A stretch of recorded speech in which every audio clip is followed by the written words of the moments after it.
Jó estét kívánok, kedves nézőink! A Trialógus mai műsorának vendége Nádor Katalin fotográfus. A beszélgetésünk apropójául egyébként Aknai Tamás a Pécsi Műhely című kötete szolgál, amit megmutatnék, hogyha kamera ráközelít. Tehát ez a könyv adja a beszélgetésünk apropóját. Aknai Tamás is fotográfusként említi önt a könyvben. Ez mindenképpen lehetőséget ad arra, hogy összefoglalja végső soron azt a tevékenységet, azt a komplex tevékenységet, amit ön a fotón belül végez. A műtárgyfotózást, amit ugye nagyon hosszú ideig csinált, mint a fő megélhetési forrás is, és a fő tevékenysége, munkahelye is ehhez kötődött a Janus Pannonius Múzeumban.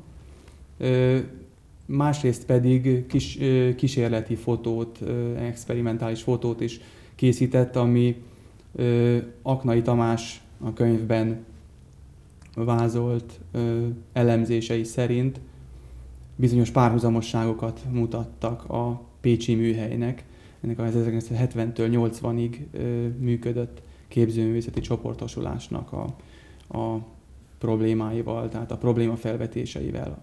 Hasonló vizuális problémákat próbáltak megoldani különböző anyagokban. Talán kezdjük ott, hogy mi az ön benyomása most így arról, hogy mennyire volt jelentős akkor ez a fiatal képzőművészekből álló csoportosulás a pécsi kulturális életben. Mi volt a kisugárzása? És tulajdonképpen milyen művészeti jelenségek vették körül, amik tulajdonképpen lehet, hogy lehetővé is tették egyben, hogy egy ilyen friss szemléletű fiatal gárda, művészeti gárda működni tudjon. Hát először talán elmondanám, hogy nagyon örülök, hogy ez a könyv megjelent, amit nagyon sajnálok, hogy nem sokkal több fotóval, mert bár ez a korszak ezt a korszakot nem a sok mű jellemezte, hanem inkább a sok-sok kísérletezés, de azért nagyon sok minden történt, ami ebben a könyvben még jó lett volna, ha benne van. A Pécsi Műhely, ugye én a Pécsi Műhelyes fiúkat akkor ismertem meg, amikor ők még a Lantos Ferenc tanítványaiként egy szakkörnek voltak a részei, és nem is ők öten voltak, hanem akkor több tagjuk volt.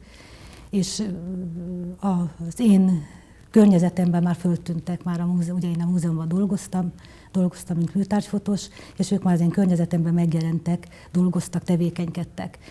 Velük én egy kiállításon ismerkedtem meg, a kiállítás rendezése kapcsán találkoztam először Halász Karcsival, aki tartott egy képet, és ahogy én fotóztam a képet, és beszélgettünk, akkor derült ki, hogy ő a Pécely Sándor, aki a kollégám volt, annak egy társa, és érdeklődött a fotózás iránt. A műhely körül elég érdekes élet zajlott, mert a lehetőségei megteremtődtek arra, hogy emberekkel találkozzanak ezek a fiatal emberek. Hát, hogy talán előről kezdjem a dolgokat, a tevékenységüket a Technikaházában, most a Csontvári Múzeum kezdték el, ott kaptak egy elég nagyméretű szobát vagy szobákat, ahol ők a technikájukkal és a képeikkel el tudtak helyezkedni, és elkezdtek alkotni, és nagyon sokat beszélgetni. És úgy születtek a műveik, hogy szinte egymásnak dobálták a labdát és az ötleteket és a feladatokat, amik nem sokszor a mű témáját érintették, hanem csak egy eszmei dolgot, amivel pont akkor foglalkoztak. Ugye eszmeileg mihez kötöttek? Hát a modern művészet, én ezt most így nem tudnám kielemezgetni, hogy milyen formán. Nem is igazából elemzésre gondoltam, hanem úgy szoktak lenni divatok, amik meghatározzák egy-egy generációnak, akit mesterüknek tekintenek, akár csak nem is a magyar Hát én gondolom, hogy legelsőben ugye a Lantos Ferenc határozta meg a tevékenységüket, jobban mondva, hát volt egy olyan példaképük, aki hatott is rájuk, és akit tiszteltek is, és ez minden bizonnyal hatott a munkájukra, és én ennyire mélyen nem voltam bent az alkotói tevékenységükben, hanem inkább, ha rendezvényük volt, vagy beszélgetéseik voltak, vagy később, amikor elkezdtek érdeklődni a fotó iránt. Meg a szita eljárásokkal párhuzamosan jött elő az, ugye, hogy fotóeljárással készültek aztán a sziták, és akkor kerültem én közelebb hozzájuk, tehát nem a festett művek, hanem inkább a fotografika, meg a tanulmányok, amikor tanulmányoztak egy-egy dolgot, és akkor az fotó kellett, akkor dolgoztam én velük.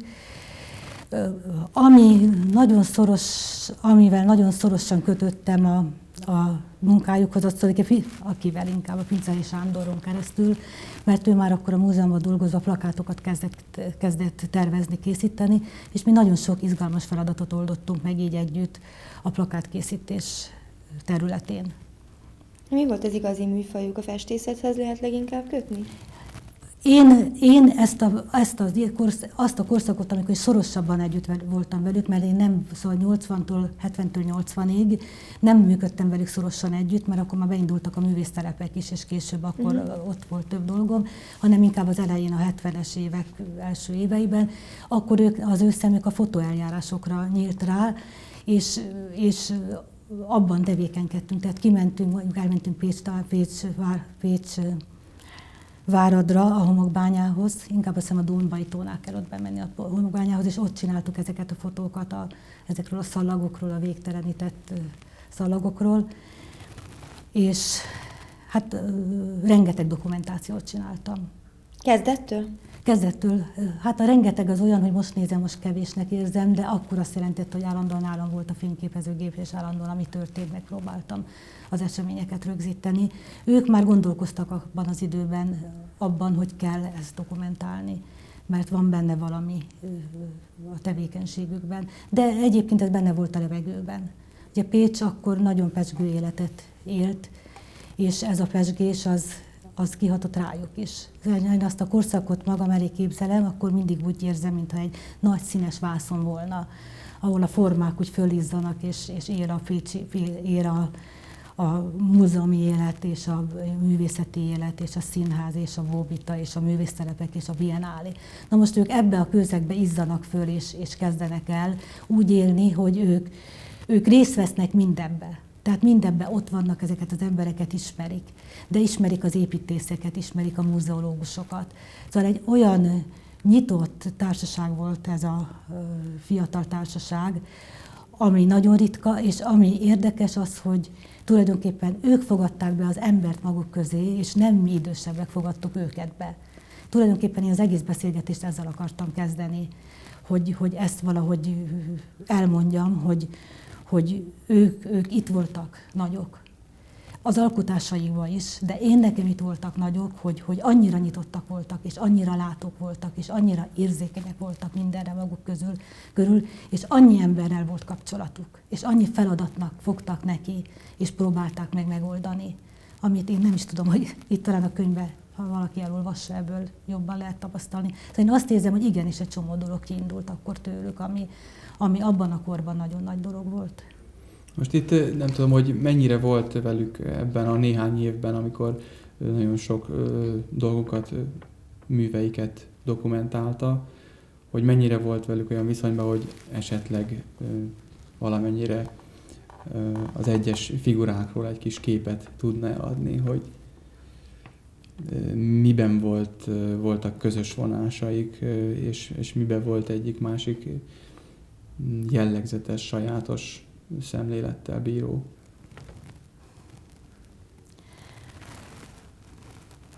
Vagy csak a személyes tulajdonságaik alapján is. Hát úgy szinte magam elé kell őket képzelnem ahhoz, hogy valahol ezt a dolgot el tudjam mondani.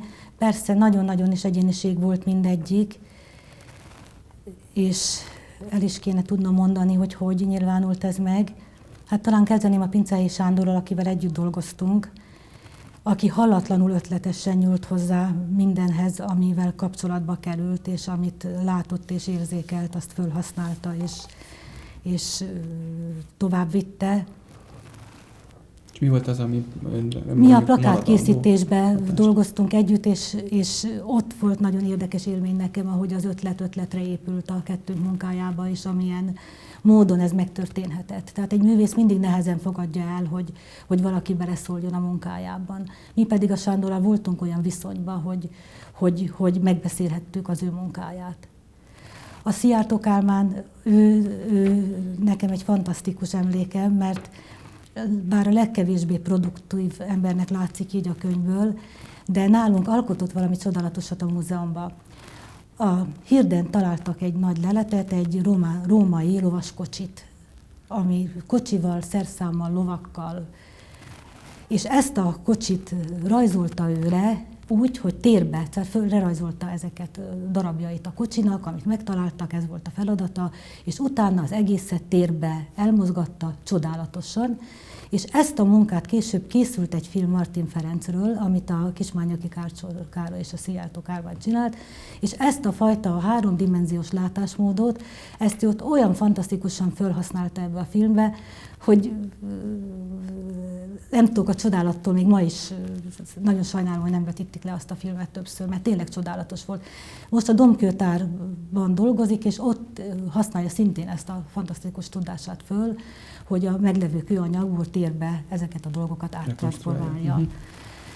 Akkor a Fiszek Ferenc, hát mondom, az egy olyan csöndesebb ember volt, egyszer egy kocka tanulmányon dolgoztunk együtt, ami hasonló volt, mint amit a Sándorral szoktunk csinálni, hogy ott is ezt éreztem, hogy lépésről lépésre raktuk össze a gondolatainkat, és ahol nekem is született aztán ebből valami, és ő is tovább lépett valahol egy ponton, mert az én fény hatásaimra ő is valahol tovább látott. A Kismányaki Károllyal ott volt vele, Vogláron volt ez a kápolnatárlat. Yeah. És ővele kapcsolatban ott vannak ilyen élményeim. Ő ugye a természetben vitt ki dolgokat, és vitt át dolgokat, és azokat fotózgattuk együtt, és ott épültek szintén sokszor együtt föl dolgok, amit közösen csináltunk, bár ő csinálta, de nekem is volt benne részem. Sajnos így tudom csak elmondani, mert valahogy nekem részt kell vennem abban a műben, amit dolgoznak ahhoz, hogy ezért van bennem az, hogy inkább a fotós részek azok, amiknél én tudok véleményt alkotni. Így a kápolnatárlatról jutott eszembe, hogy tulajdonképpen a hatalom szempontjából ez egy jól tűrt dolog volt? Ugye azért a 60-as években mindenféle újdonságot azt általában görbe szembe szokták. Hát nem, ott elég izgalmas dolgok voltak, mert a múzeum kulturális életében, amint mondtam, ugye részt vettek ezek a fiatal emberek is tevékenyen, tehát mind alkalmazottak is. Az ő tevékenységüknél érintőlegesen tudtam, hogy vannak problémáik, hogy telefont lehallgatnak, vagy ilyesmi, de mondjuk konkrétan a Mozgás 70 kiállítás volt az, ami a balett 10 éves évfordulóján készült egy nagy kiállítás lenne a Szabadságúton, aminek Mozgás 70 volt a címe, és aminek a címlapjának a fotóját aztán én csináltam. Akkor volt az, hogy ezt a kiállítás, aminek már a szemlélete, ez a szemlélet volt, amit a fiúk is magukénak vallottak, ezt a kiállítást bezárták. Jobban mondva, hát úgy lett bezárva ez a kiállítás, hogy a kiállítás fönnmaradt, a függöny be lett húzva, mert a legutolsó helyiségben volt a Szabadságúton ez a kiállítás, a szék oda lett téve, de szék két oldalán és a függönyön keresztül mindenki gyönyörűen megnézte a kiállítást, a hatalom ennyire nem szólt bele. Tehát valamiféleképpen lojális volt, vagy én nem tudom ezt, hogy lehet, hogy vegyék ezt ki. Hát ez a 3T-ből a középső volt, nem? Támogatott tűrtiltődöm. Hát igen. Középső tipikus esete. Volt, mondom, nekik is problémáik, de én nem követtem ezt úgy szemmel, hogy... És mi volt még az, amit most ettől tehát a Pécsi Műhely témájától egy kicsit odébb lépve úgy hallom, hogy Martin Ferencnek a műveit is, illetve mondta is az előtte lévő beszélgetésünkben, hogy Martin Ferencnek a műveit is ön fotózta, egészen kizárólagos joggal. Ez hogyan volt? Igen, ennek az a története, hogy Martin Ferenc nagyon sok grafikát, rajzot készített. Na most a grafikákat nagyon nehéz fotózni, egyetlen ember tudta ezeket a grafikákat, rajzokat szépen fotózni, ez Petrás János, Pesten a Magyar Nemzeti Galériának egy nagyon híres fotográfusa volt. Az volt az ő titka, hogy olyan érzékenyen fotózta le ezeket a rajzokat, hogy a papír textúrája látszott.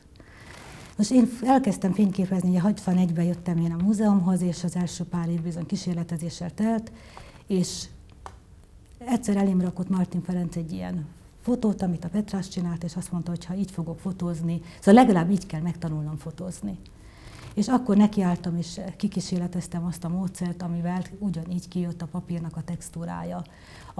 Minden vonal, minden kis megugrott ceruzavonás, tehát grafikát is tudtam fotózni, ceruzarajzot tudtam fotózni, vagy az a legnehezebb, mert visszafélik a grafit.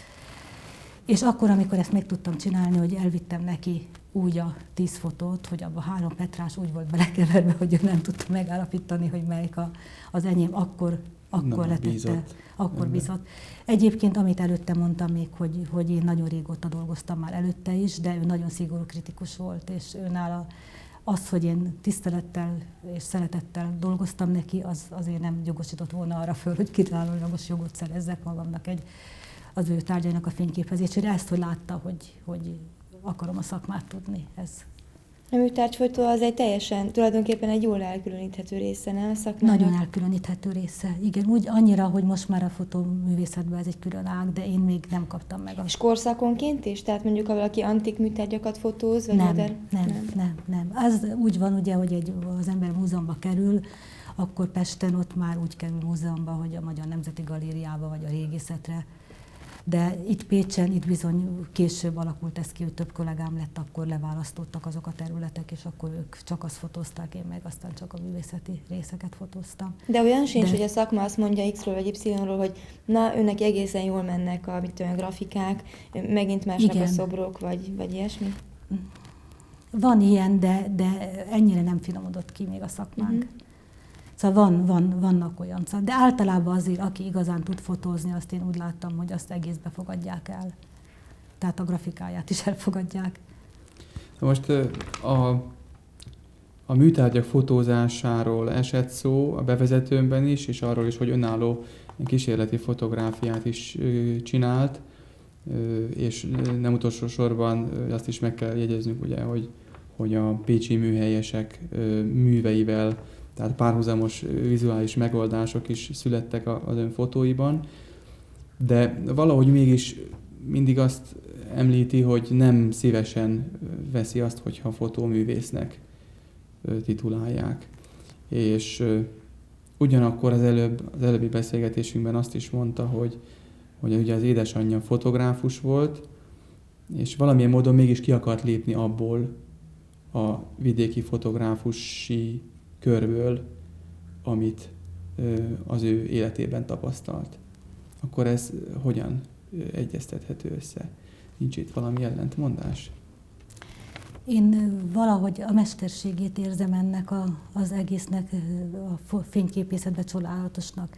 Én nem vagyok egy technikai ember, tehát én nem úgy vallom magam fényképésznek, hogy most én imádom a fényképezőgépeket, és azért akarom magam mesterembernek mondani, mert én azt mondom, hogy a mi mesterségünkben a fény az a valódi eszköz, amivel dolgozunk, a fényképezőgép az is csak az az eszköz, de amivel dolgozunk, az a fény.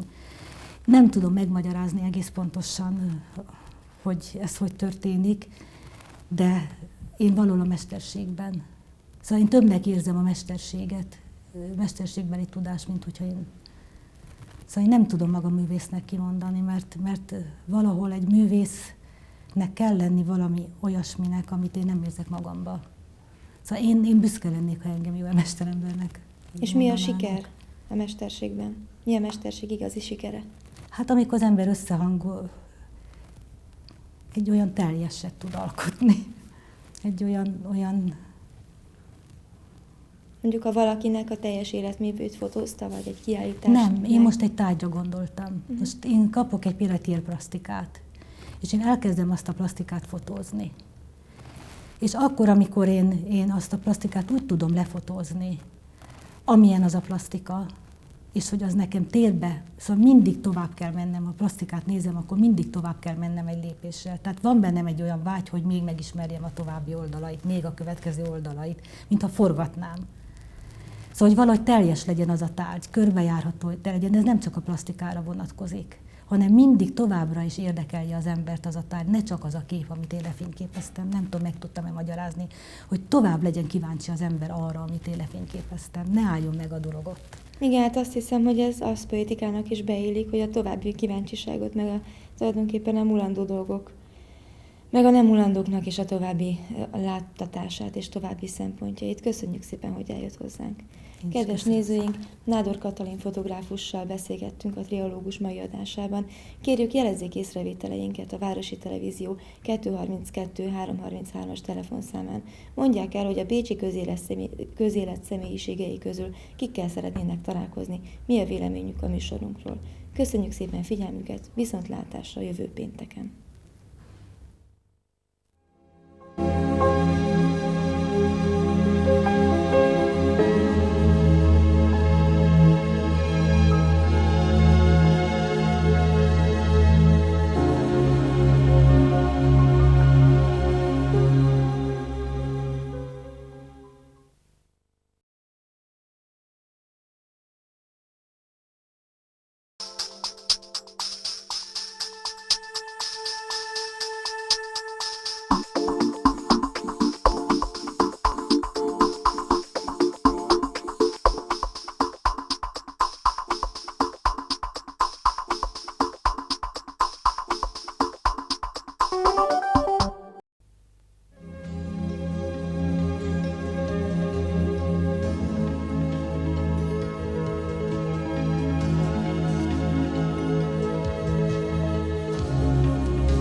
Jó estét kívánok, kedves nézőink! A Triológus mai vendége Svájcból érkezett hozzánk, Andreas Scheffer, aki szobrászművész, a Villányi Mesteriskola tanítványa. Azaz, hogy miként mondottad, te tulajdonképpen kőfaragó vagy, de az nem ugyanaz, mint amit Magyarországon jelent, hanem... Igen, hát vannak itt különbségek, de először ott kezdjük, hogy a nevet rendesen kiejtsük. Az persze egy magyarnak nagyon nehéz. Schweitzer a nevem. Igen. Vannak különbségek, igen, az ma egyébként az iskolában kezdődik, hogyan az iskola fölépítve van. Úgy, hogy én tudom, a gyakorlati rész a magyarok azt hiszem csak egy napig, egy hétben csinálják, és a reszt 4 napig egy iskolán töltik. És ottan a képzést megkapják. Nálunk ez fordítva van. Mi 4 napon vagyunk a gyárban, és ott dolgozunk, és 1 napon töltsünk az iskolán. Igen. És mióta vagy itt Magyarországon? Én február közepén érkeztem ide, igen. És tulajdonképpen mi volt az, ami ide hozott Magyarországra? Gondoltál egyet, és elutaztál ide? Mi volt a döntésednek az alapja? Hát ez egyébként úgy volt, hogy amikor a tanulmányomat végeztem Svájcban, kerestem egy utat, ahol tovább tudok menni. Úgy döntöttem, hogy képzőművészettel fogok foglalkozni, és elkezdtem keresni. Tudtam, hogy Svájcban egyébként az iskolák nem annyira, és úgyis kővel nem fogok tudni dolgozni. Azért Firenzében, Florenceban jártam, és ottan 2 iskolát megnéztem, ahol ez a képzés garantálni tudnák, de sajnos annyira az nem tetszett. Franciaországon is jártam, Colmar környékén, és egyébként ott is valahogy a minőség nem volt ez, ami a képzőművészben az a fontos. Egyébként ma föl is adtam az ötletet, hogy ezen az úton tovább fogok dolgozni, és már elkezdem a restaurációs útot. Tehát restaurálással foglalkoztál már 1 évet, ugye?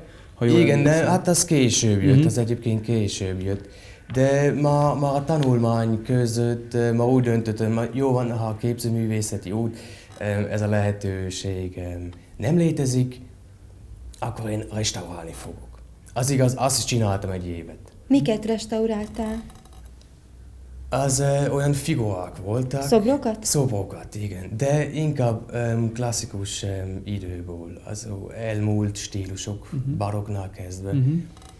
Igen. De térjünk vissza ahhoz, hogy hogyan jutottam Magyarországra. Az egyébként még egy jó sztori, mert az anyám, vagy a szüleim épp ezen az időszakban, amikor Firenzében voltam, Magyarországon nyaraltak. És a hazaútban találkoztak egy keramikus mester asszonnyal. És az volt a vélet, hogy ő elmesélt, hogy milyen dolgokat csinál és hol, hogy én egyébként megtudtam, hogy mi van Villanyba és Siklóson. És úgy jutottam én egyébként oda. Soha azelőtt nem találkoztál ezekkel a siklósi vagy villányi mesteriskola? Nem, sajnos annyira híres ez nem. A minőség után szerintem ennek majdnem híresebb kéne lennie. Igen. Hát igen, és ott tulajdonképpen mit csinálsz? Tehát február óta vagy ott, és mivel foglalkozol, milyen feladataid vannak? Igen. Ez egyébként úgy van, az iskola úgy van fölépítve, hogy nekünk szobrász hallgatónak nem kell semmit sem csinálni, csak, és az fontos, dolgozni. És egyébként azt csináljuk az egész napot. És ez rögtön az anyaggal? Direkt kővel, igen. Direkt kővel, és egyébként csak kővel. Ha valaki akar persze ágyaggal dolgozni, vagy fával, hát akkor ez a lehetőség nyugodtan is föl tudja használni. De egyébként az egy kőszobrászi iskola, és a kőszobrász persze kővel szokott dolgozni. És ez a gyakorlati hely, ez egyébként fontos is, mert szerintem más helyek, vagy egy saját műhelyben kitalálni, hogy működik az a kővel, az nagyon sok időt és nagyon sok pénz bekerül, igen. És hadd kérdezem meg, hogy miért is tudsz te magyarul, tehát hogyan jött ez neked, hogy te most akkor, amikor meghallottad, hogy Villányon van ez a művészeti telep, akkor gyorsan megtanultál ilyen rövid idő alatt magyarul, vagy hogyan történt ez? A családban van egy magyar.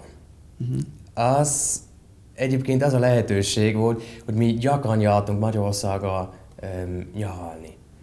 És mint gyerekkor még gyorsan megbarátkoztam a magyar gyerekekkel, és úgy valahogy az érzést ennek az igazán nehéz nyelvnek megkaptam. Tehát te már gyerekkorodban többször voltál Magyarországon? Na, többször jártunk Magyarországra, igen. Igen. Egy családi hagyomány volt, vagy egyszerűen csak szerettetek idejönni? Hát szerettünk idejönni, igen. De tehát a rokon az magyarországi rokonhoz? Voltak rokonok, igen. Volt. Vagy vannak még. Igen. De azt nem mondhatod, hogy magyar származású vagy. Nem. Nem. Annyira direkten nem. És akkor Svájcban tanultál nyelvtanártól? Egy kemény évet ebben töltöttem, vagy ebben is töltöttem, hogy minden este a magyar leckéket megcsináltam, igen.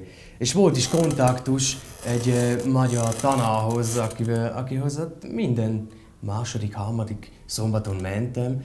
Oda mentem ebédelni, és kemény 3-4 órát a magyar nyelvvel töltöttünk, igen.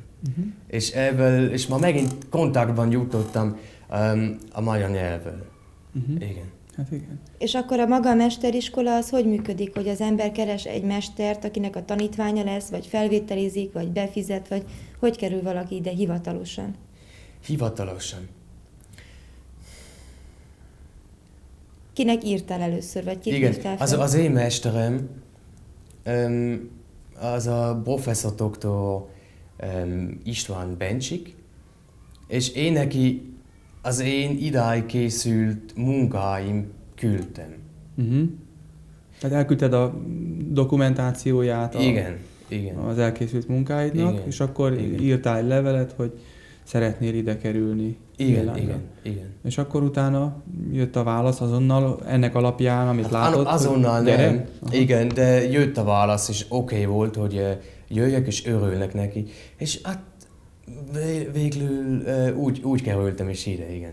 De az is igaz, egy külföldi hallgatónak egy elég nagy pénzet kell fizetni, hogy a további stúdiumot Magyarországon meg tudja csinálni.